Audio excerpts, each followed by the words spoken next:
سلام دوستان عزیز، امیدوارم حالتون خوب باشه. من حمیدم و اینجا تیوی تیریدی هستش. اومدیم با قسمت ششم مقدماتی بلندر که توی این قسمت میخوایم یه دونه بیس مش رو آماده بکنیم و اون رو اسکالپش کنیم و متریال بدیم و رندر بگیریم.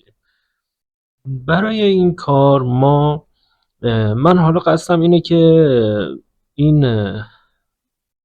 رفرنسی که شما دارید میبینید و اینو مدلش کنم، بیس مشش رو بزنم و یک مقدار با بخش اسکالپ توی بلندر آشنا بشیم و برای اینکه اسکالپش کنم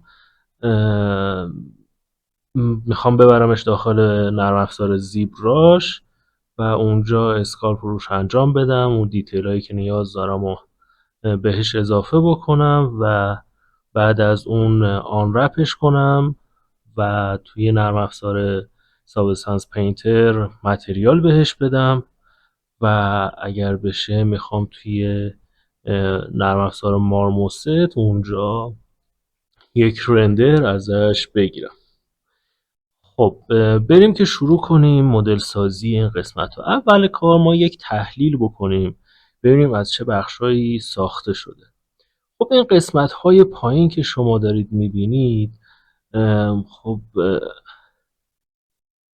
چند تا سیلندر خیلی ساده که گذاشته 4 تا سیلندر. حالا قسمت های مختلف اومده تقسیم شده و میتونیم چند تا کیوب استفاده کنیم برای این قسمت و حالا یک فرمی که اینجا داره میتونیم اون رو دراریم و یک دونه کیوب هم برای این قسمت میتونیم استفاده بکنیم و حالا شکل کلی کار رو دراریم. خب میریم شروع میکنیم. برای شروع من یه دونه سیلندر اضافه میکنم. دیفالت توی بلندر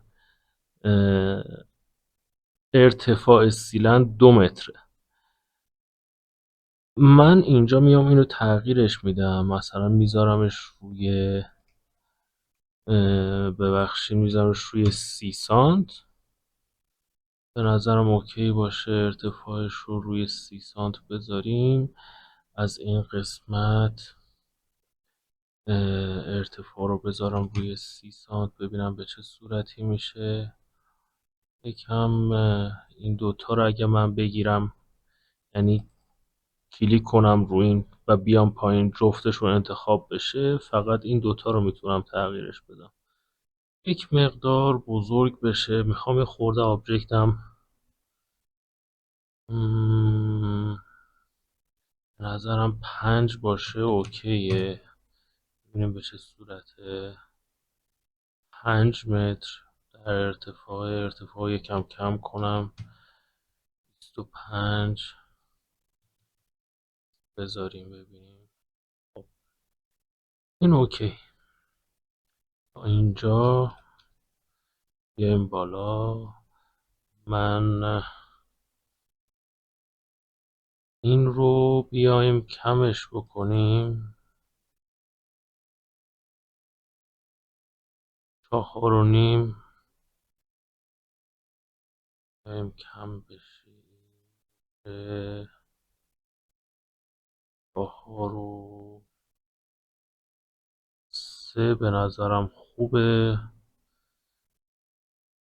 یکم بیاد بالاتر.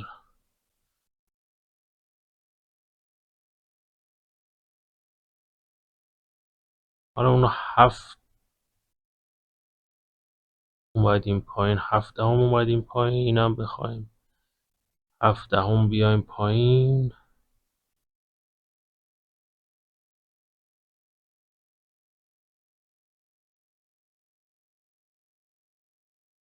خب این به نظرم خوبه.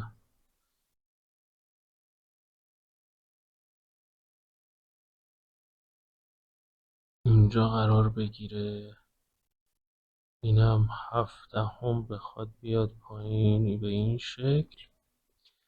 خب یک همچین شیپی رو ما میتونیم اینجا داشته باشیم. برای این قسمت من یه دونه کیوب اضافه میکنم، اسکیلش رو کم میکنم، میارمش بالا قرارش میدم، یک مقدار اسکیلش کمتر بشه.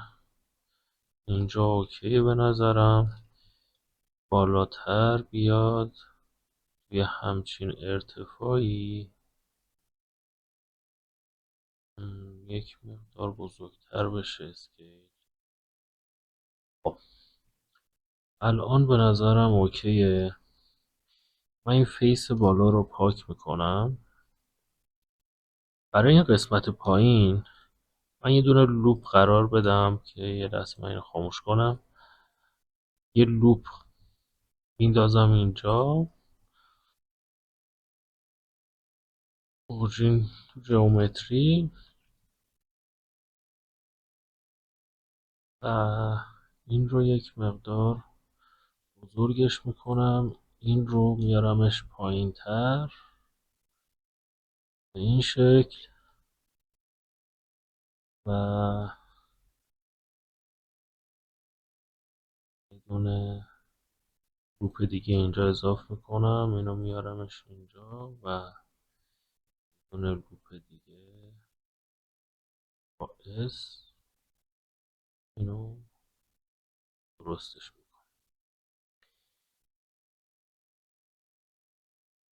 ما اینجا یه دونه بول بزرگ داریم. این بوله رو هم درش بیاریم. سادگی یک بول با دوتا اج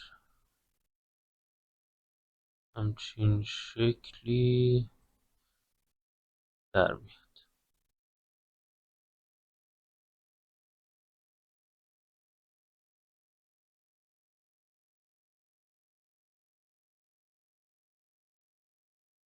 قسمت بالای کار ما تا این قسمت بولمون ادامه پیدا کرده و بعدش حالت یک هرم ایجاد شده.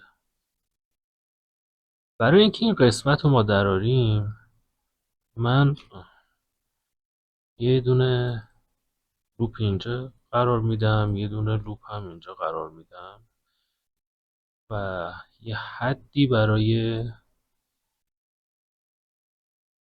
اینها انتخاب میکنم که بیارمشون پایین. به نظرم اینجا اوکیه. وقتی اینا رو آوردم پایین، با بول یک حالت کرو میتونم بهشون بدم. این قسمت ها رو هم بگیرم،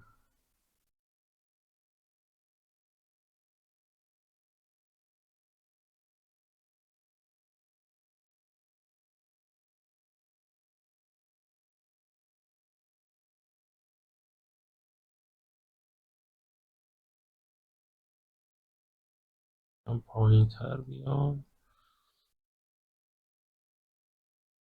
من اینجا یه دونه لوپ اضافه میکنم که دقیقا وسط کار باشه، چون میخوام اینا رو کات بکنم و میرور داشته باشم ازش که راحت تر باشه کار کردن.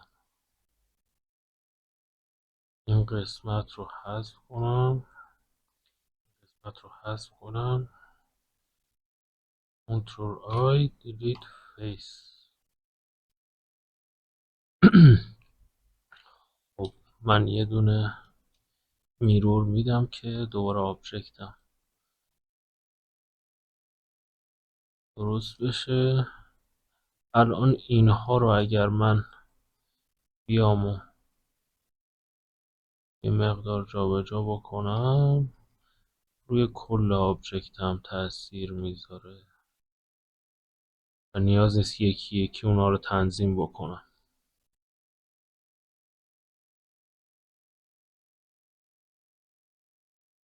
من برای که این قسمت رو درارم یه دونه لوپ اینجا اضافه میکنم، یه دونه لوپ هم به این شکل اینجا اضافه میکنم. اینها رو میگیرم،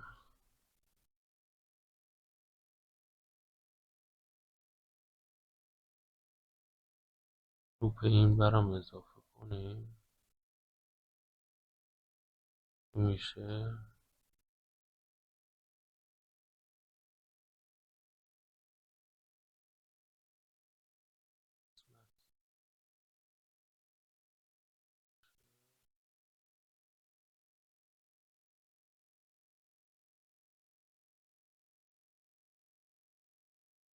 میذارمش، اینها رو انتخاب میکنم و میبرمشون داخل. این رو سلکت کنم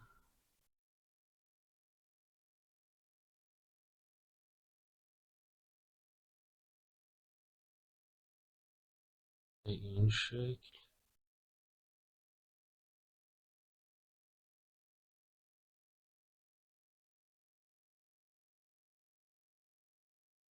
همین اگه بخوایم به هم نریزه. خب من این رو اپلای میکنم که میخوام این قسمت رو ایجاد بکنم به این شکل.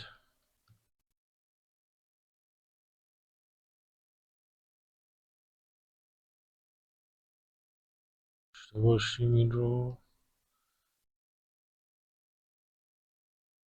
شید اسموس بهش بدم.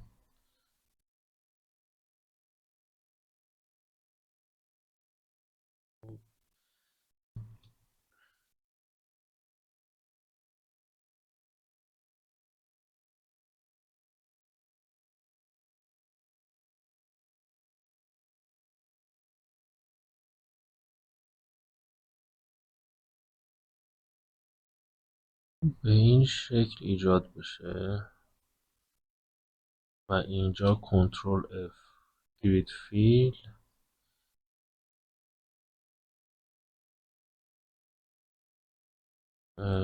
فیل بدیم ببینیم به چه صورت بشه.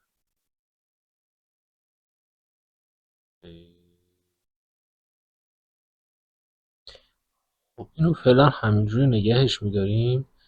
این قسمت ها رو من یه دونه به ول میدم که خط صافتری داشته باشیم، شارپ باشه قشنگ لبه هامون و بتونیم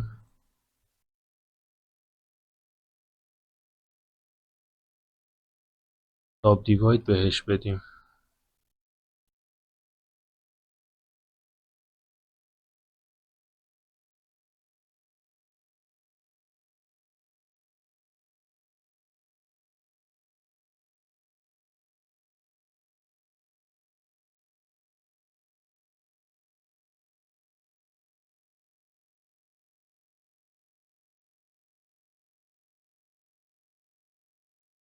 یارو میشد قبلش میرو رو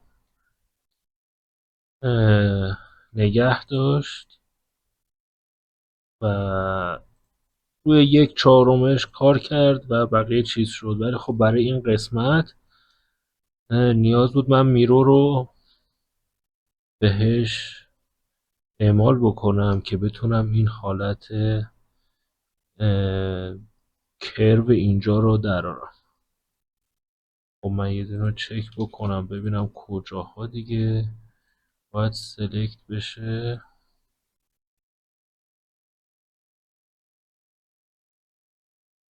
اینجاها همینطور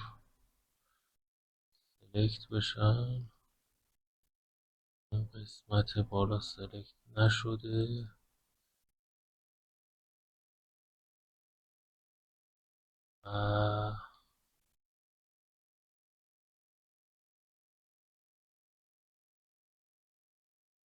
یه دونه ببل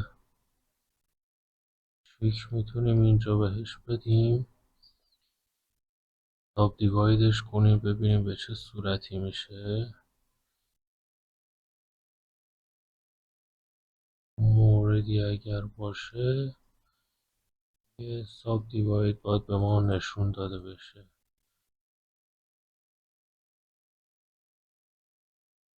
اینجاها یکم مورد داره که میره توی کار، بعد میخوایم ریمشش بکنیم، اونجا زیاد مهم نیستش.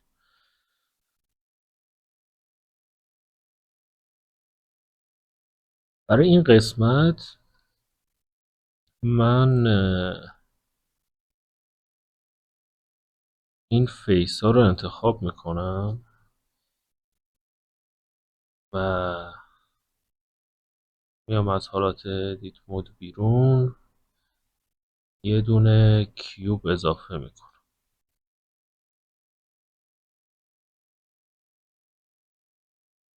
این رو میام بالا قرار میدم، یک مقدار بزرگتر بشه، این قسمت ها بیاد.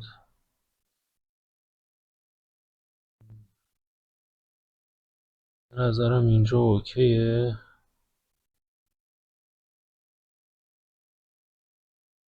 خب این رو یکم پایین تر میارمش رو اسکیلش میکنم به سمت داخل.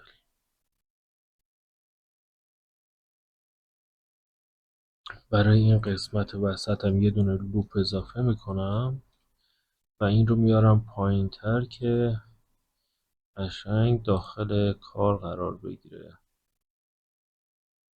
این شکل.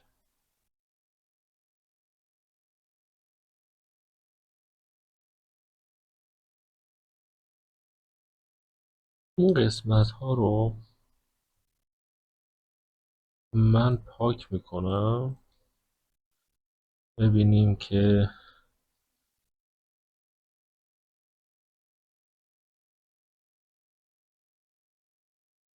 صورتی میشه. من اینجا فراموش کردم که اجروب همو بدم.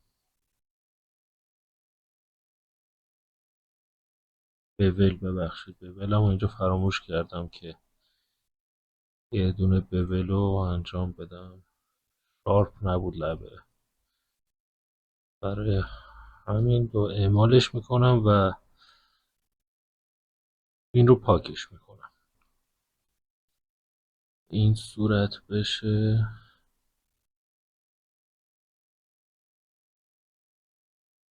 این قسمت ها رو بگیرم، جاها رو سلکت کنم،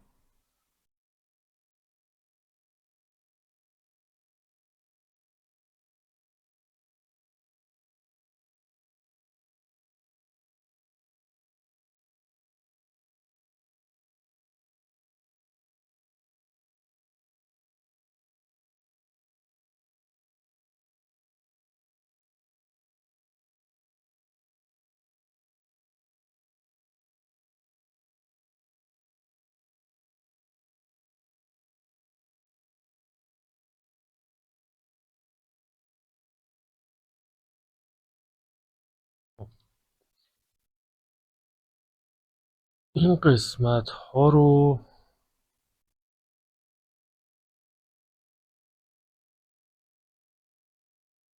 من یکم بزرگترش کنم، بیارمش پایین تر. نظرم الان خوبه.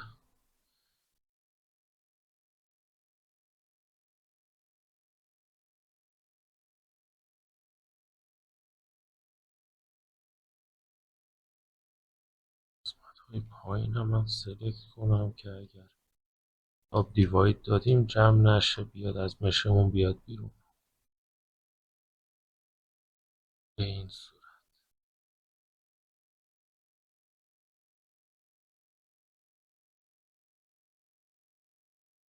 خب، این ورتکس رو انتخاب میکنم، یه دونه کیوب اضافه میکنم، کیوبمون رو از نمای تاپ ببینیم. به نظرم یک کوچولو دیگه اگر اوکیه. الان میارمش بالا. خب ما اینجا میبینیم که یک مقدار خیلی کم، هرچی این بالاتر اومده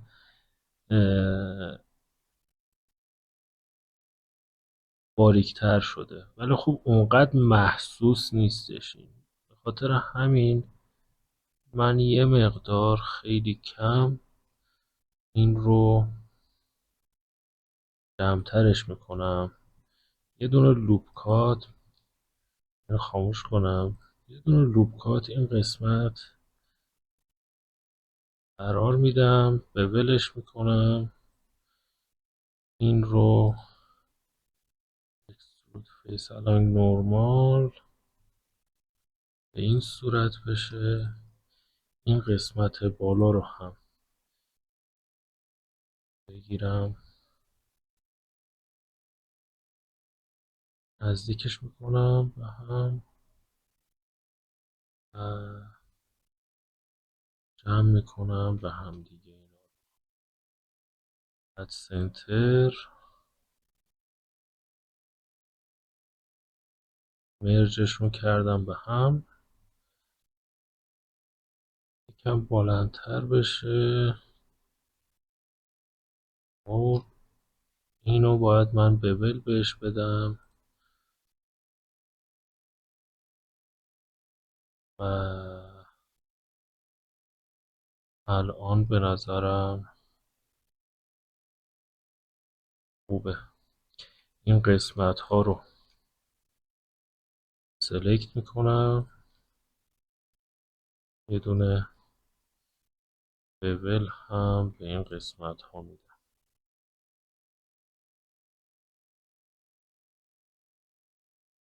میتونید از مودیفایر ببل هم استفاده کنید زمانی که میخواید به کل کار ببل بدید. طور مثال مثلا من یه دونه کیوب اینجا بیارم.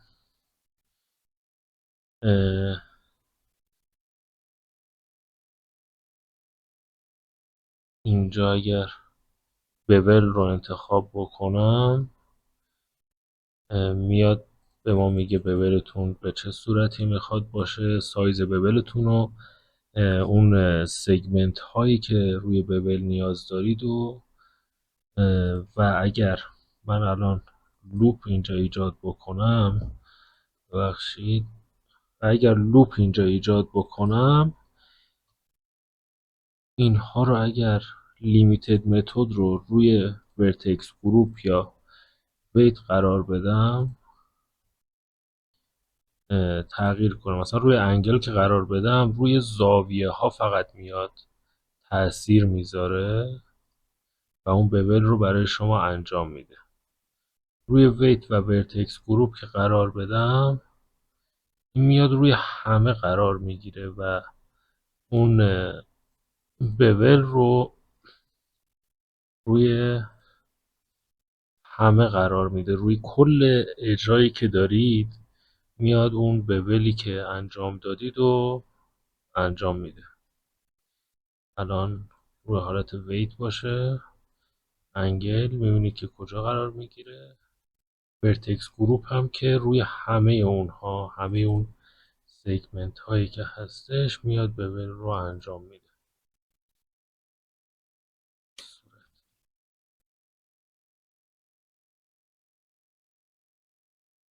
خب من یه دونه ساب دیواید بهش بدم. آلتو وی اینو خاموش کنم، ببینم به چه صورت شده. اینم ساب دیواید خورده یک مقدار. این قسمت رو من اکسترودش میکنم و از نمای روبرو ببینمش، خاموش بشه. این یه دونه بول کوچولو قرار میدم. ببینیم به چه صورته. این پایین هم میتونم یک سری تغییرات ایجاد بکنم. اینجا یه دونه لوپ اینجا اضافه بکنم و این رو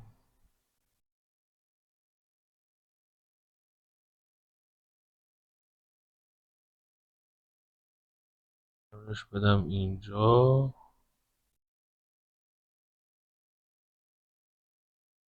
این شکل. و بعد یه دونه لوپ اینجا.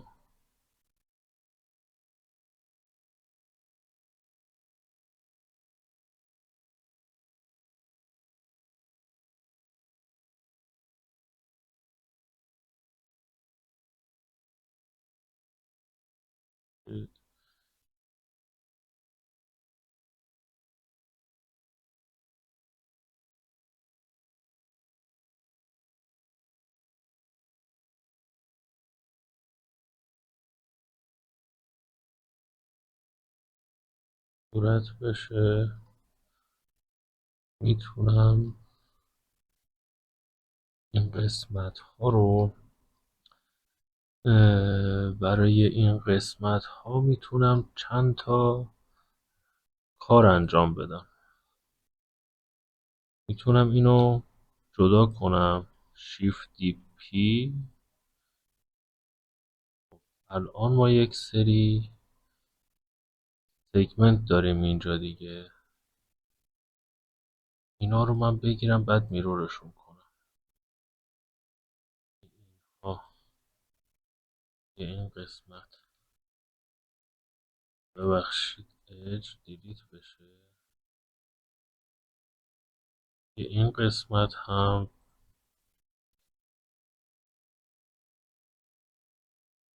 تا اینجا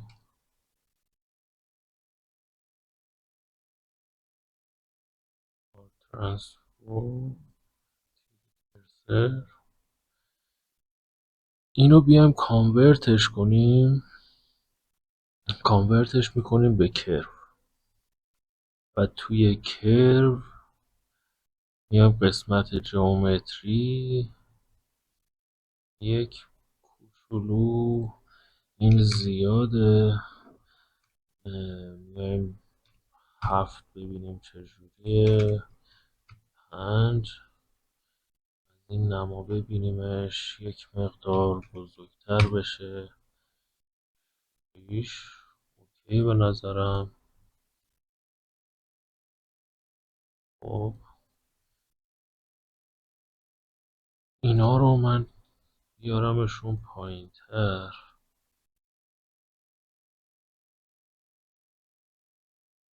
میتونم کمترشون بکنم که راحت تر دیده بشن.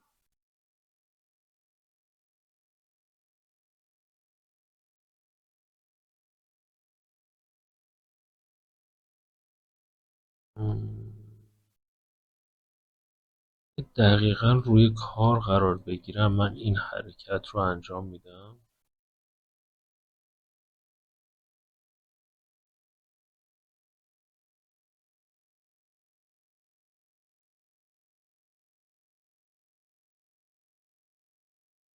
بیام پایین تر اینو پاکش میکنم. کنم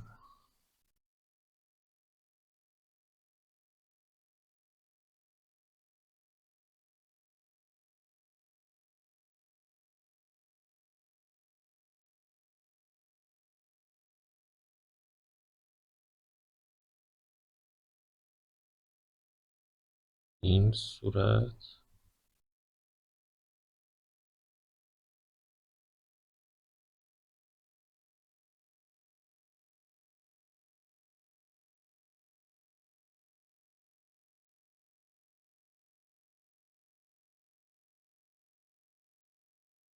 بالا قرار بگیرن من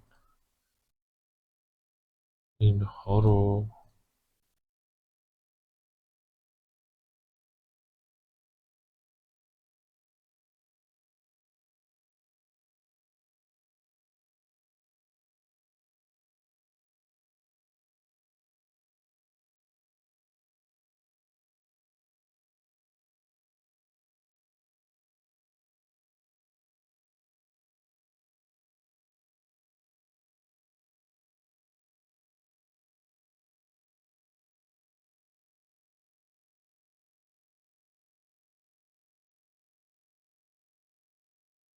خب،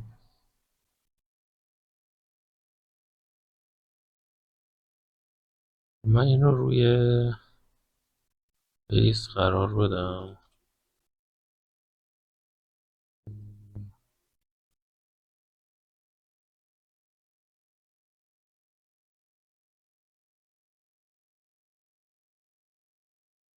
دقیقا روی بیس قرار بگیرم.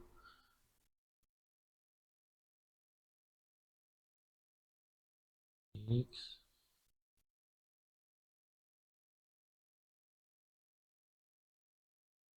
به این صورت بشه. برای اینکه دور تا دور کار این قرار بگیره،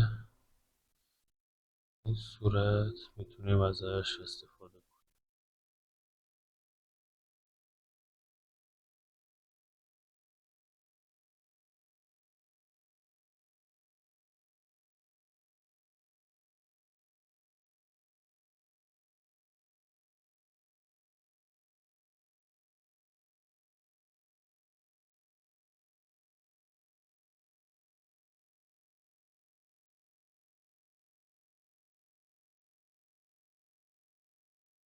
و یکم بزرگترش میکنم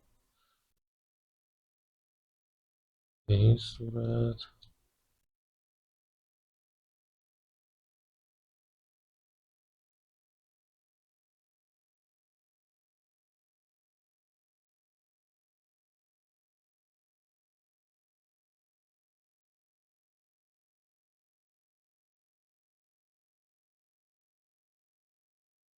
اگر فاصله ای داره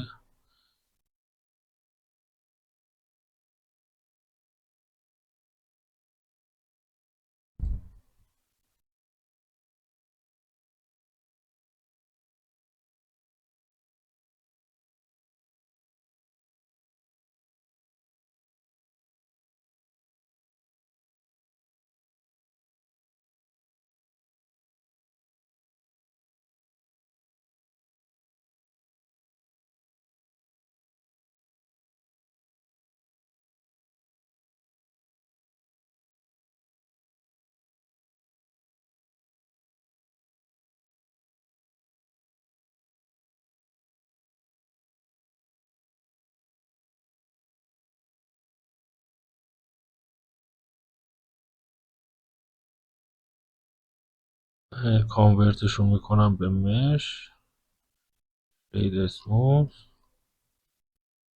و رو یکم باید بیارم بیرون تر.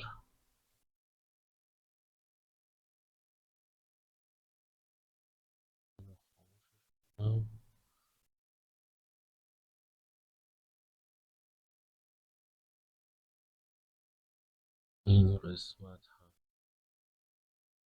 یک مقدار بیرون تر بیاد، اینجا مشکلی نداره. کنترل جی و یک ساب دیواید بهشون میدم به این صورت.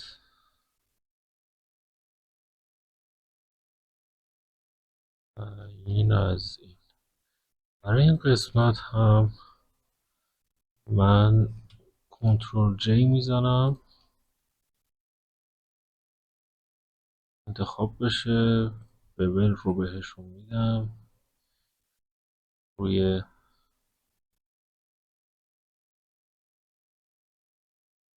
قبلش یه دونه آلترانسفورمتری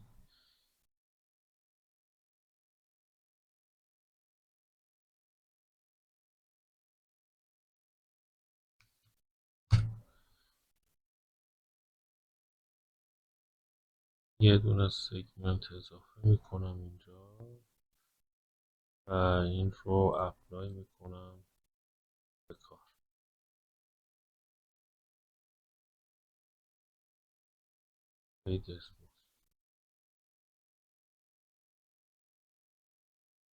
اینجا ما یه دونه ایس رو انتخاب میکنیم. این قسمت رو میخوام درارم. برای این قسمت یه بول بهش میدم و بعد از این بول استفاده میکنم، اکسترودش میکنم به سمت داخل. این لبه ها رو یه دونه بول رو این شکل براش ایجاد میکنم.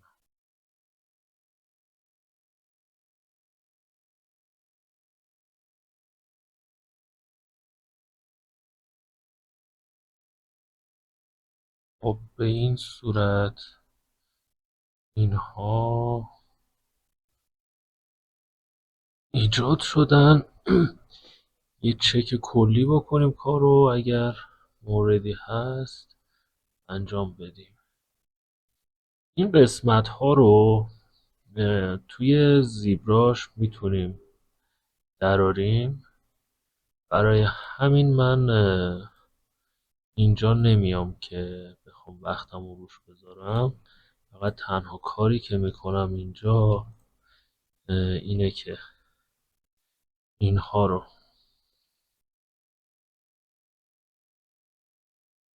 جدا میکنم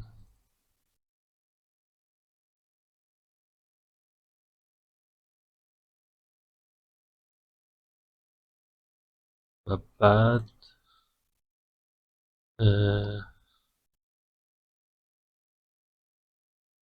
یه دونه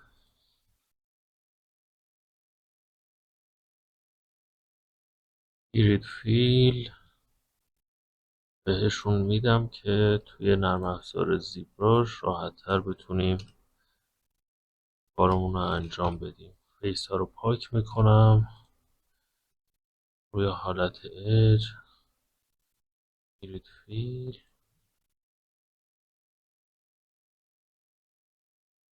این فیس ها رو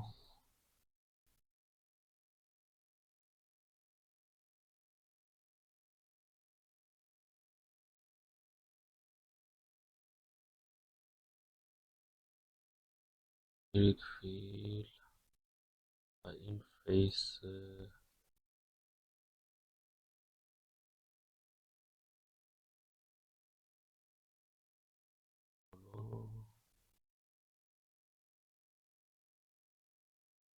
به این صورت.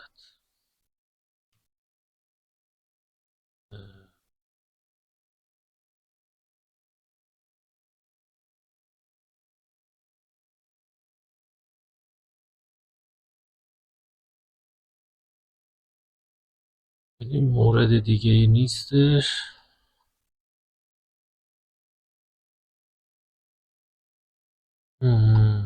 نه دیگه. خب این مدلمون رو تا اینجا داشته باشید و توی قسمت بعد میریم برای آن رپ کردن و جزئیات دادن توی نرم افزار زیبراش و اینکه توی قسمت اسکالپ بلندر هم میایم یک سری مطالب رو توضیح میدیم براتون که اگر مایل بودید توی بلندر اسکالپ رو انجام بدید. امیدوارم استفاده کافی رو از این قسمت برده باشید. خیلی خوشحال میشم اگر سوالی دارید، دیدگاهی دارید راجع به دوره، توی کامنت ها منو در جریان بذارید. ممنونم از نگاه زیباتون. روزتون خوش. خدا نگهدار.